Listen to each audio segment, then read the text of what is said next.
మార్చి 31వ తేదీన అరెస్ట్ కాబడ్డ వైసీపీకి చెందిన తిరుపతి నేత తంబిరెడ్డి ఈ పిటిషన్ విచారణ సందర్భంగా హైకోర్టు పోలీసుల మీద తీవ్ర వ్యాఖ్యలు చేసింది.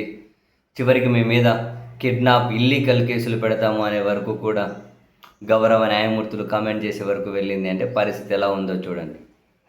వాస్తవానికి మార్చి 31వ తేదీన ఆయనను కొందరు వ్యక్తులు, అంటే ఆయన ఒక ఫాస్ట్ ఫుడ్ నిర్వాహకుడట, 60 సంవత్సరాల పైన ఉంటాయి, కొందరు వ్యక్తులు బలవంతంగా కారులో తీసుకెళ్లారు. ఎవరు ఏంటి అన్నది లేదు, కుటుంబానికి సమాచారం లేదు.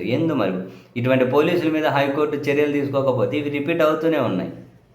బలవంతంగా ఎత్తుకెళ్ళారు, ఎవరు ఏంటి అనేది కుటుంబానికి కానీ సమాచారం ఇవ్వలేదు.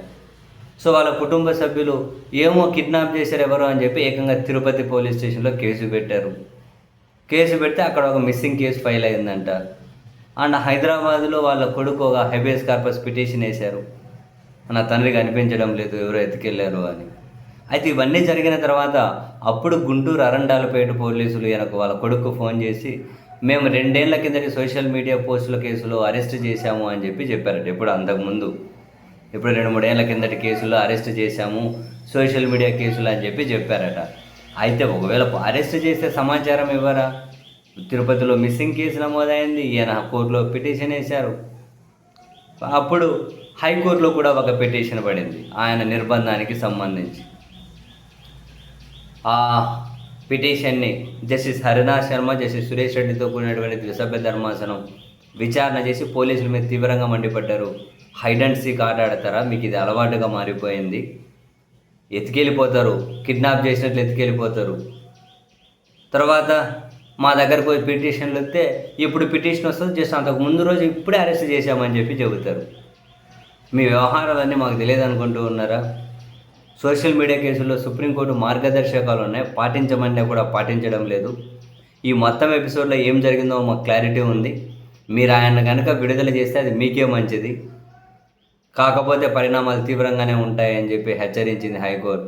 అయితే మొత్తం ఎపిసోడ్లో ఏం జరిగిందో చెబుతాం అని పోలీస్ తరపు న్యాయవాది కాసింత టైం అడిగారట. సరే అని సోమవారానికి కేసు విచారణ వాయిదా పడింది.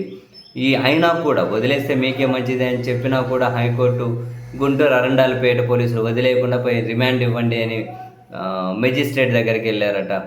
మెజిస్ట్రేట్ ఏంటిది, హైకోర్టే చెప్పింది కదా, అయినా ఇక్కడ రిమాండ్ ఇచ్చే కేసులు ఏమున్నాయి, సెక్షన్లు ఏమున్నాయి అని రిమాండ్ను తిరస్కరించి హైకోర్టు చెప్పినా కూడా నా దగ్గరికి ఎందుకు తీసుకొచ్చారని పోలీసుల మీద సీరియస్ అయ్యారా అని పత్రికల్లో వార్తలు వచ్చాయి.